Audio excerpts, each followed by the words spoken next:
If this can happen to me, I promise you, it can happen to anyone. Hacking happens all the time. The thing that concerns me is not so much the fact that the information is available. All of this information you can buy from Google. What concerns me is how did they get this information? My phone number, my address, my age, my marital status, my preferences. Once you get the information into a database, it will be hacked and something we should be concerned about. But far more concerning to me is how did it happen? It happened because companies like Google and Facebook acquired data on every one of us, what blogs we're visiting, even our messages that we pass on Facebook, our instant messages on Twitter are accessible. And these things are collected so that we have no privacy. Every router that's in use, accessible to hackers, to the CIA, that they can take over the control of the router. They can monitor all of the traffic, and worse, they can download malware into any device that is connected to that router.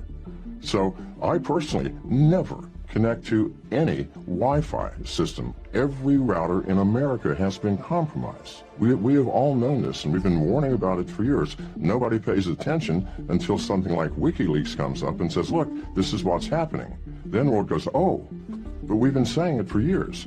And it is devastating in terms of the impact on American privacy, our individual privacy, because once the router is compromised and it infects the cell phones that are attached, your laptop, your desktop computer, your tablet, then they become compromised. And not only can you watch the data, you can start listening to conversations. You can start watching through the cameras on these devices. If you actually go to Starbucks and get on the free Wi-Fi, you're being very foolish, because not only is the router compromised at Starbucks, but there are people in Starbucks that have devices pretending to be Wi-Fi.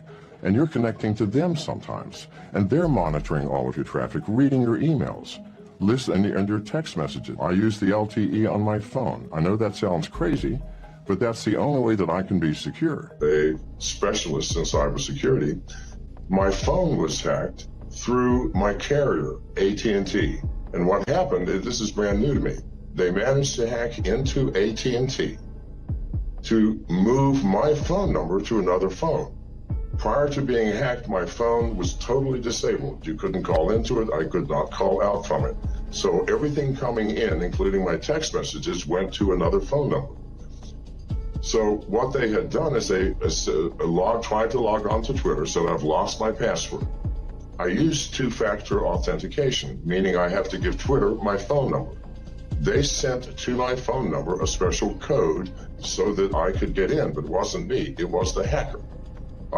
This is something totally out of my control, totally out of everyone's control. Hackers are becoming more and more proficient and more sophisticated in their hacking techniques. If this can happen to me, I promise you, it can happen to anyone. It's not just all the apps we use, it's not just Twitter. A recommendation for the new alternative coins, alternative to Bitcoins, cryptocurrencies. People would invest hundreds of millions of dollars into these coins. What the hacker did was he recommended 6 different coins within 6 minutes and invested, I'm sure, much money beforehand into those coins. As the coins rose, the hacker sold his money. He made tens of millions of dollars. If they can do it for me, again, they can do it for anyone.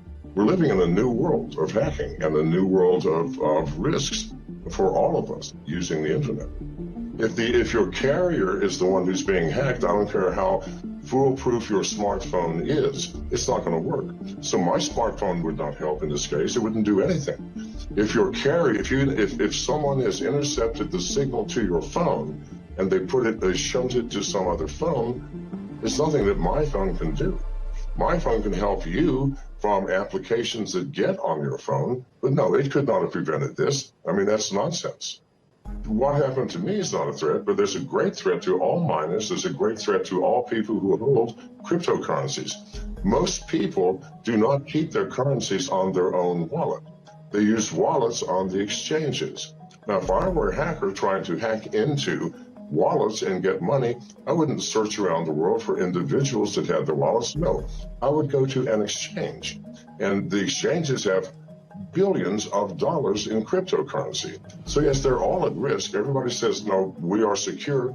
That has been proven over and over and over again to be absolute nonsense, beginning with Mt. Gox a couple of years ago, where hundreds of millions of dollars were lost. This will continue to happen until people, the owners of the exchanges, understand that the world they are in is far more sophisticated in terms of hacking than they believe. And I promise you, every exchange will at some point in the near future get hacked.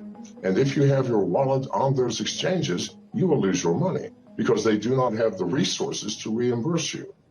It's insane to say, if you have nothing to hide, you have nothing to fear. We're all humans. Now something that you may not know is that over half of all smartphones, both iOS and Android, are infected with keystroke logging software. Every pornography site in the world, how do you think they make their money? This is the issue. It costs millions of dollars to maintain these massive databases and have the bandwidth to disperse this pornography, and yet you don't pay. Yes, you're paying. The instant you visit the site, if you have an Android, for example, the site runs a JavaScript which sets the download unauthorized application flag. The very first video that you watch, you clicked, you did something. Downloads, first and foremost, a remote rooting function. If it's an iPhone, a remote jailbreaking program. All can be remotely rooted now. After it's rooted, they download a keylogger, and all this takes just a matter of seconds. And from that point on, somebody is watching every single one of your keystrokes. Now, people pay these pornography sites for the ability to put their keylogging software on your phones. Why? Maybe you do online banking, all right? You have a password, you have an application. The very first time you've logged into your bank to check your balance or do anything, they go, thank you very much. And the next day, your bank balance will disappear. Now, why has this not happened to you already? Because hackers are not stupid. In order to take something, they have to download additional software. If they only take 400 or 500 people's bank accounts in one day, then the next day, the white hat hackers are going to say, this is how they did it. Everybody, you can protect yourself. No, they're going to wait until one day this year or next year, and 100 million people in one day are going to have your bank accounts eradicated. Zero balance, or your identity will be stolen, or your Bitcoin wallet will be emptied. Or maybe they've been watching your keystrokes to see if, maybe you're saying something to a friend or a lover that maybe could compromise you. Maybe they can blackmail you. So this is why this is being done. And the Russian cyber mafia and the Chinese cyber mafia are so powerful. They pay literally hundreds of millions of dollars to these pornography sites to allow them to access your smartphone so that at some point they can utilize that. It's something to think about. What is the cloud? We haven't thought this through, people. The cloud is a place where I'm going to store data.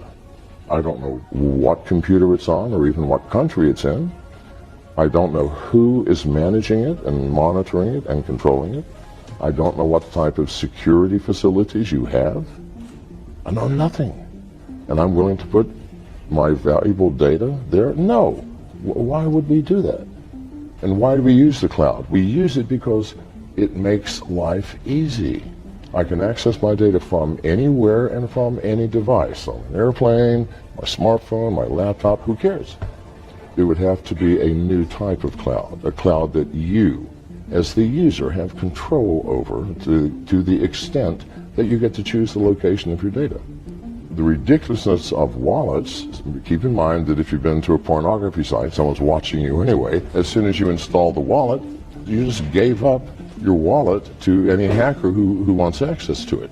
To keep the wallet on any intelligent device, whether it's your laptop, your desktop, or any mobile device, that's insane. It will get stolen.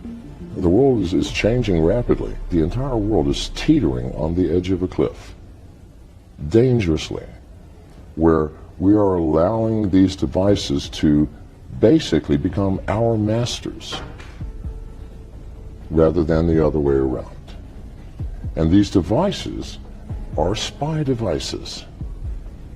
We buy them so they can spy on us. And that's creating a great deal of danger. It would be a horrific world. It should be waking people up. But instead, we're still drawn into this tiny little colorful, entertaining screen.